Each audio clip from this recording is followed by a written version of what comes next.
Тяжелая потеря Украины, аэродромы в огне, за сутки поражено сразу несколько самолетов. Реактивное бомбометание в Крыму, полуостров стирают с лица земли, и делают это сами же россияне. Секретное учение США, на кадрах засветилось новое оружие. 72 часа истекли, армия введена в город. Заморозка СВО, срочное обращение к генералам, призыв пустили государственные каналы. А банковские счета россиян опустошат. Кремль повторил чудовищную ошибку СССР. Это и многое другое в свежем выпуске новостей от Нехта. Доброе воскресное утро. Спасибо, что начинаете этот день вместе с нашей командой. Это правильный выбор. В студии для вас работает Степан Путила, и мы начинаем.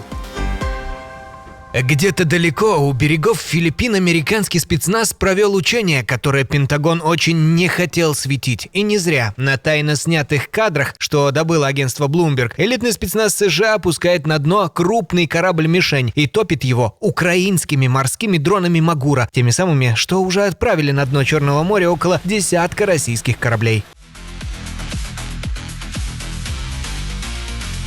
И это поворот. Сверхдержава с триллионным ВПК берет на вооружение оружие воюющей Украины и учится им бить по будущему противнику, явно намекая на Китай. Пентагон даже встраивает эту тактику в свой план адского пейзажа – забить Тайваньский пролив тысячами дешевых дронов, чтобы вторжение стало невозможным. А пока американцы перенимают опыт, сама Украина шагает еще дальше. Впервые показала подводного гиганта Sea Trident. 10 метров, тонны взрывчатки, и под водой он проходит почти 4000 километров, прячась на малой глубине от любых радаров. Мы решили сделать подводный аппарат по-украински, дешевым и максимально массовым, чтобы уничтожать цели врага с минимальными затратами. То есть дешевые дроны Киева уже задают моду всему миру, от Черного моря до Тихого океана. Неплохо для страны, которую Кремль собирался брать за 3 дня. В Севастополе нынче так грохочет, что у местных закладывает уши. По бухтам стрельба, взрывы и даже реактивное бомбометание. Звучит так, будто бы полуостров и впрямь решили стереть в порошок. Вот только лупят-то по самим себе. Флот будет проводить профилактические мероприятия по борьбе с ПДСС. Запланированы стрельбы из различных видов оружия, гранатометание и реактивное бомбометание. Будут слышны неоднократные взрывы, поэтому предупреждаю заранее. Это российский флот устроил профилактику, учения по борьбе с подводными диверсантами. То есть так панически шугаются украинских боевых пловцов, что палят из всех стволов по родным же бухтам, от Балаклавской до мыса Херсонес, на полгорода. Удобно, теперь все взрывы можно списывать на учения. Уже доходит и до абсурда. Чтобы жители не приняли пальбу за реальный прилет и не ударились в панику, как обычно, военным приходится заранее предупреждать, мол, не пугайтесь, это мы сами по себе палим. Кажется, на оккупированном полуострове взрывы стали уже такой обыденностью, что их объявляют заранее, как прогноз погоды. Помните венесуэльскую трагедию с землетрясением, о которой мы рассказывали?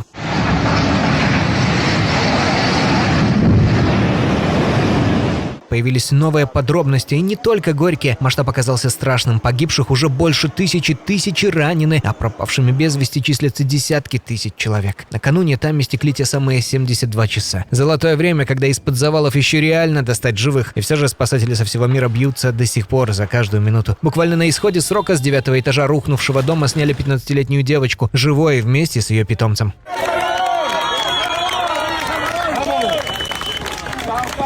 А в том же городе вытащили из-под обломков новорожденного.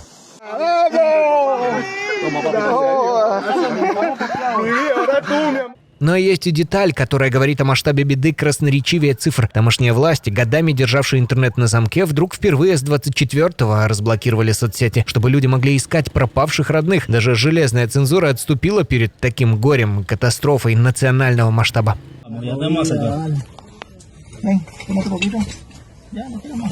Беда заставила даже злейших врагов протянуть друг другу руку. На завалах в Ла-Гуайре, куда была введена армия, плечом к плечу разгребают обломки те, кто давно на разных полюсах вражды. Американские спасатели рядом с кубинскими врачами и иранскими специалистами. А США, которых еще вчера Каракас звал прямой угрозой, теперь координируют спасение с венесуэльскими военными. Когда из-под бетона еще достают живых, всякая политика отступает.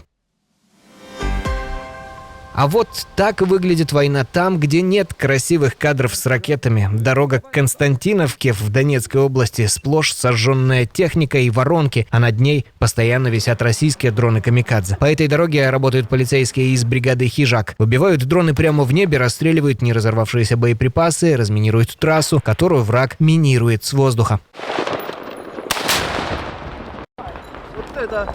Но главное в их работе куда страшнее. Вся дорога простреливается насквозь. И то, что нужно, тащит на себе, пешком, прямо под дронами. Напевно, що жодна ротація не приходить без. Ни одна ротация не обходится без раненых товарищей. Бывали и погибшие, их тела мы тоже выносили. Машина сюда не пройдет, поэтому все несем на себе. Все на руках.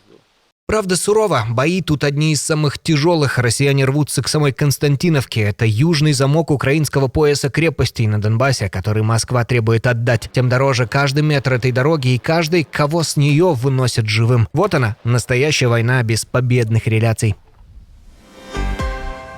В кремлевском пропагандистском лагере, похоже, началась паника. Один из самых видных экранных деятелей вдруг публично взмолился о перемирии, пока, по его словам, не стало совсем уж поздно. Лучше решить эту проблему, ну, вот, собственно говоря, заморозка этого конфликта, а не ожиданием того, что мы в результате вот этого лета осуществим какие-то, может быть, успешные наступательные действия, дай бог, что успешные, за время которой я не знаю, что останется от Крыма. Мне кажется, это реальный шанс избежать худшего. А следом сорвался в прямом эфире и другой провоенный спикер, но уже на генералов, которые, по его мнению, вводят Путина за нос. Вы так меня, блядь, уже заебали.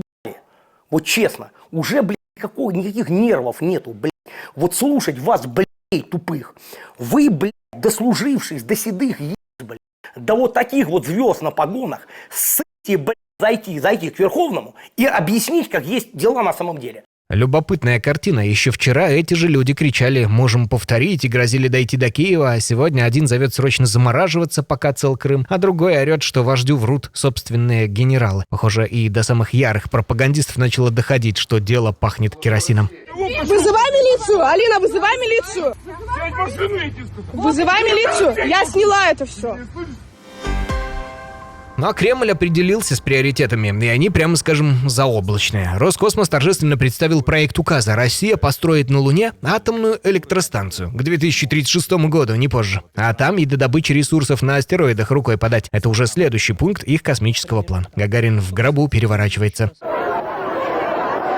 Грандиозно. Одна только беда. Пока Роскосмос штурмует Луну, на родной Земле бензин не могут довести до Читы, а половина российских НПЗ переведена дронами в режим вечного пожара. Негодование народа скоро выплеснется наружу со скоростью ракет.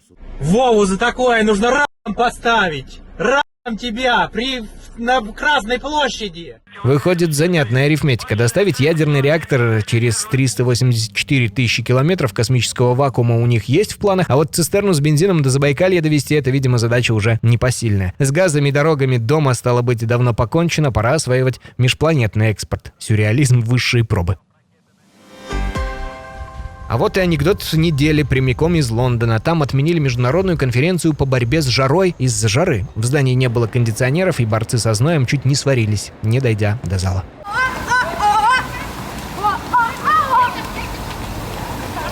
Дальше больше. В лондонском аэропорту Лутон расплавилась взлетная полоса, и самолеты не могли ни сесть, ни взлететь. Железнодорожники же, спасая рельсы от деформации, принялись их поджигать. А одна школа от пекла перенесла уроки в бетонный бункер времен Второй мировой. Дети учились при свечах, пока наверху плавился город. В музее Мадам Тюссо эвакуировали восковые фигуры вглубь здания. У звезд начали оплывать лица. В Италии у Колизея распыляют туман, как на грядках, а знаменитая галерея Уффици полностью закрылась, не выдержали кондиционеры. Британцы выгуливают собак в детских носочках, чтобы не обожгли лапы об асфальт под 60 градусов, и суют простыни в морозилку перед сном. 95% домов там без кондиционеров, строили под холодные зимы. А во Франции жару встретили по-своему.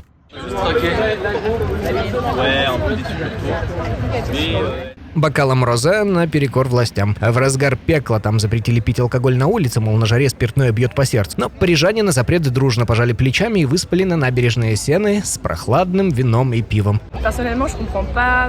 Всю неделю люди работали на стройках и в ресторанах в адскую жару, и никто не велел им остановиться. А единственную радость в конце недели отнимают. Мы что, в полицейском государстве живем? Ну а сама эта жара тем временем уже катит на восток к нам. Так что любуемся европейским абсурдом пока можем, скоро будет не до смеха. Тяжелое утро накануне было для украинской авиации. Потеряны сразу 2 МиГ-29. Один упал над Полтавщиной по неясным причинам, второй проворонили из-за запоздалых собственных решений, пишут местные телеграм-каналы. Потеря болезненная, но, к счастью, без человеческих жертв. Москва же хвастается еще громче, будто бы за сутки выбила 3 МиГа, 2 геранями на аэродроме в Николаевской области и 1 в воздухе.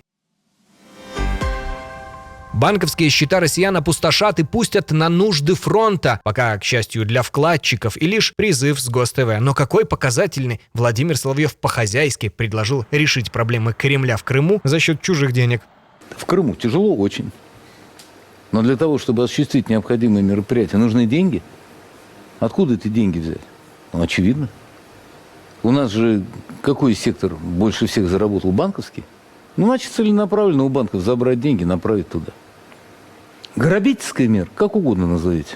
И тут же добавил, не моргнув, Одессу, Николаев, Киев и Харьков, мол, придется снести с лица земли. Вот так буднично между делом ограбить своих и стереть чужие города. А почва уже удобрена и одобрена. На днях лидер КПРФ Зиганов напомнил, что на счетах в банках лежат гигантские 130 триллионов рублей. Об этом мы уже говорили в эфире «Нехт». Россияне, держите ушки на макушке. Когда у режима кончаются деньги на войну, священными сбережения остаются ровно до первого указа. А под занавес жесткий ультиматум Москве от советника украинского Минобороны Сергея Флеша Бескрестного. Он честно признает, Кремль готов воевать в нынешнем формате еще долго. 30 тысяч человек в месяц на фронт находит без особого труда. Дроны и ракеты при поддержке Китая клепает, а на дефицит бензина вождям, по сути, плевать. Однако есть и то, что реально способно ускорить конец войны. Настроение внутри самой России. Раньше война была для россиян где-то далеко, а теперь вдруг постучалась к ним домой. И вот тут, говорит Флеш, главное оружие — это правда. Кремль, ограничив своему народу доступ к правде, повторил ошибку СССР. Тогда в поисках правды слушали голос Америки, а теперь россияне идут за ней на наши ресурсы и телеграм-каналы. Но напоследок прямая угроза. Если войну в ближайшие месяцы не закончить, то предстоящую зиму без света и тепла будут переживать уже не только украинцы, но и пол России. Украина дальнобойные возможности лишь наращивает, а значит удары вглубь будут лишь крепчать, пока в самой России лишь маразм крепчает. Спасибо, что были с нами и интересуетесь правдой. Подписывайтесь на Нехта, и уже вечером свежий выпуск новостей.